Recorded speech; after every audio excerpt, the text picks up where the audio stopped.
Welcome to MKM home channel. இன்றைக்கி வீடியோவில் என்ன பார்க்குறோன்னா, வித்தியாசமான ஒரு பொருள் சேர்த்து சிக்கன் கிரேவி செய்ய போகிறோம். அது என்ன பொருள், அது எப்படி செய்கிறதுன்னு பார்க்கலாம். அதுக்கு முன்னாடி சேனல் முதல் முறையாக பார்க்குறவங்க சேனலை சப்ஸ்கிரைப் பண்ணிக்கிறங்க. வீடியோ பிடிச்சிருந்தால் லைக் பண்ணுங்கள், ஷேர் பண்ணுங்கள். இந்த கிரேவி வித்தியாசமாக இருக்கும், சாப்பிட ரொம்ப நல்லாயிருக்கும்.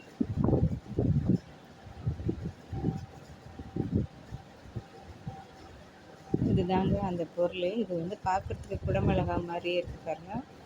இது ஒரு மிளகாய், இதுக்கு பேர் நெய் மிளகாய். இது வந்து காரத்தன்மை அதிகமாக இருக்கும்.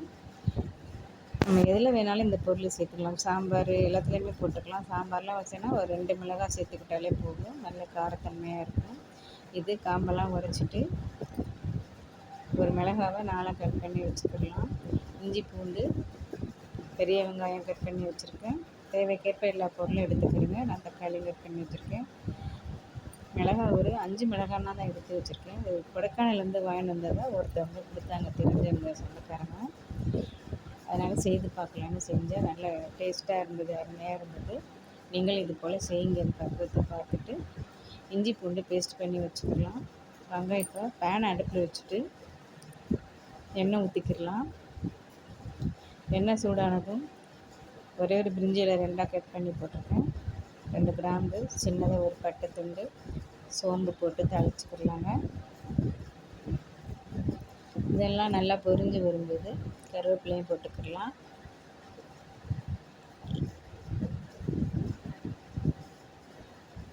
கருவேப்பிலை நல்லா பொரிஞ்சதும் கட் பண்ணி வச்சுருக்க வெங்காயத்தையும் போட்டு வதக்கிடலாங்க. வெங்காயத்தை நல்லா கண்ணாடி பதத்துக்கு மேலே ஓரளவுக்கு நல்லா வதக்கிக்கலாம். ரொம்ப ப்ரௌனிஷாக வதக்கிடக்கூடாது. வெங்காயம் வந்து ஒரு மாதிரி கசப்படுத்தணும். வெங்காயத்தை கரெக்டாக பக்குவமாக வதக்கணும்.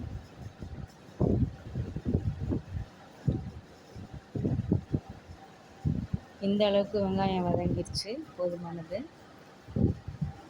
இப்போ நம்ம அந்த மிளகாவையும் போட்டுக்கிடலாங்க. நெய் மிளகாவையும் போட்டுக்கிடலாம்.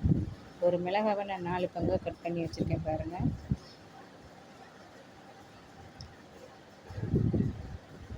இதையும் போட்டு அப்படியே வதக்கிக்கிடலாம். இது என்ன ஆகுதுன்னா, நம்ம வந்து வதக்க எல்லா பொருளையும் சேர்த்து வதக்கும்போது இந்த மிளகாயோட கலரே காணாமல் போயிடுது. அந்தளவுக்கு வந்து கரைஞ்சிடுது. அந்த வதக்கும் போது நெய் வாசனை மாதிரி வருதுங்க. அதனால தான் இது நெய் மிளகான்னு பேராம். இப்போ நம்ம நெய் போட்டு தாளிச்சோன்னா எப்படி வாசனை இருக்குமோ அந்த வாசனை இருக்குது இந்த மிளகாயில். காரத்தன்மையும் இருக்குது.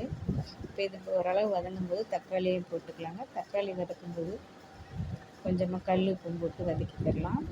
சீக்கிரமாக தக்காளி வதங்கி வந்துடும்.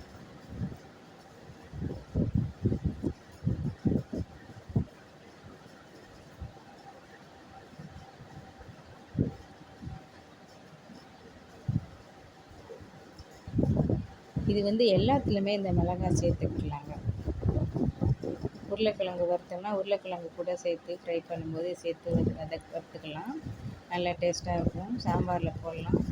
பொரியல் எது இல்லைனாலும் எந்த பொரியலையாகவும் போட்டுக்கலாம். 2 மிளகாய் சேர்த்துக்கலாம். அதிகமாக சேர்க்கக்கூடாது, காரத்தன்மை அதிகமாக இருக்கும். இப்போ பாருங்கள், நம்ம இஞ்சி பூண்டு பேஸ்ட் பண்ணி வச்சுருக்கோம், அதையும் போட்டுக்கலாம். இஞ்சி பூண்டு பச்சை வாசனை போகிற அளவு வதக்கிக்கலாம்.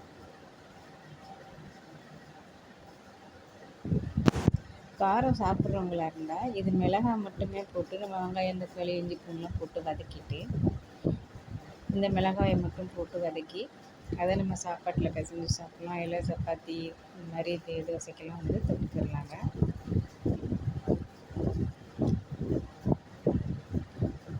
நான் வந்து எல்லா டிஷ்ஷும் நான் அந்த இதில் மிளகாயில் வந்து செஞ்சு சாப்பிட்டு பார்த்துட்டேன். நல்ல டேஸ்ட்டாக அருமையாக இருக்குது. இப்போ எல்லாம் நல்லா வதங்கி வந்துடுச்சு. நம்ம வாஷ் பண்ணி வச்சுருக்க சிக்கனையும் போட்டுக்கலாம். இதுக்கு வந்து நாங்கள் 1/2 கிலோ சிக்கன் அது மாதிரி வாங்கி வாஷ் பண்ணி வச்சுருக்கோங்க. 1/2 கிலோ சிக்கனுக்கு நம்ம போட்டிருக்க மிளகாய் கம்மி தான். இன்னும் 2 மிளகாய் கூட எக்ஸ்ட்ரா சேர்த்துக்கலாம். அவ்வளோவா வந்து நல்லா வதங்கி சேர்ந்து வரும்போது அவ்வளோவா காரத்தன்மை தெரியலை. நானும் பயந்துக்கிட்டே வந்து மிளகாத்தூள்லாம் கம்மியாக போட்டு செய்தேன். ஆனால் காரம் வந்து லாஸ்ட்டாக சாப்பிடும்போது கம்மியாக தான் இருந்தது. அதனால் காரத்தன்மைக்கு தகுந்த மாதிரி நீங்கள் மிளகாத்தூள்லாம் சேர்த்துக்கிறோங்க. இப்போ சிக்கன் வேகிறதுக்காக தட்டு போட்டு மூடி வச்சுக்கலாம். 5 நிமிஷம் வந்து ஆவிலே வேகட்டும். பாருங்கள், வெந்துருச்சு பாருங்கள். சிக்கனில் உள்ள தண்ணியெல்லாம் பிரிஞ்சு சிக்கன் வந்து பாதி அளவுக்கு வந்து வெந்து வந்துடுச்சு.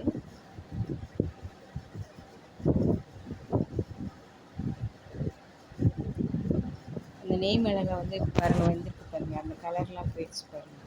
இன்னும் வதக்க வதக்க அப்படியே கரைஞ்சிடுது. அப்படியே அது கிரேவியோடு சேர்ந்து அந்த மிளகாய் கரைஞ்சிடுது.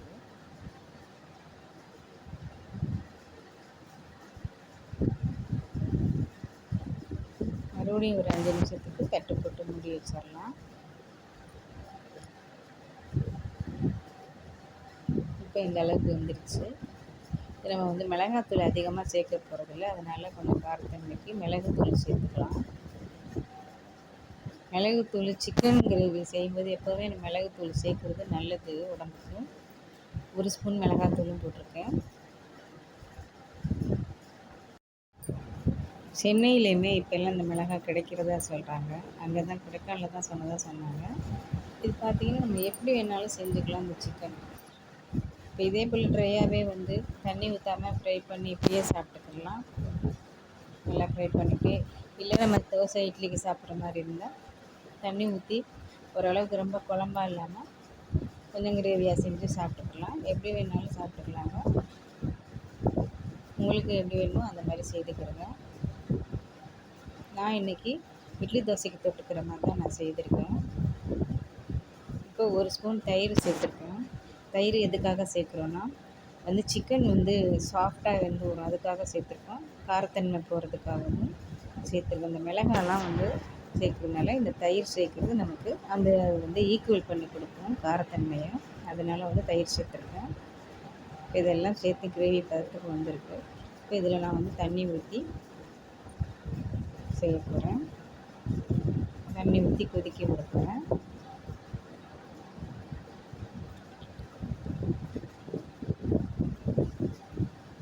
இவ்வளோதாங்க பக்கம். இது போல் வந்து செஞ்சு சாப்பிட்டு பாருங்கள்.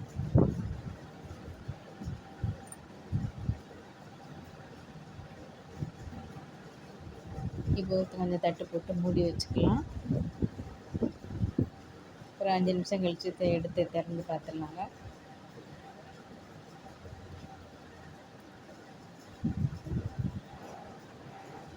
அவ்வளோதான். அப்படியே நம்ம இந்த இது வந்து கொஞ்சம் ஓரளவு தொக்காக கொதித்து தலைன்னு கொதித்து திக்காகி வரும்போது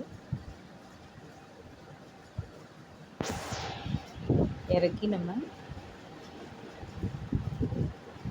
இது போல் செஞ்சு சாப்பிட்டு பாருங்கள். தேங்க்யூ ஃபார் வாட்சிங்.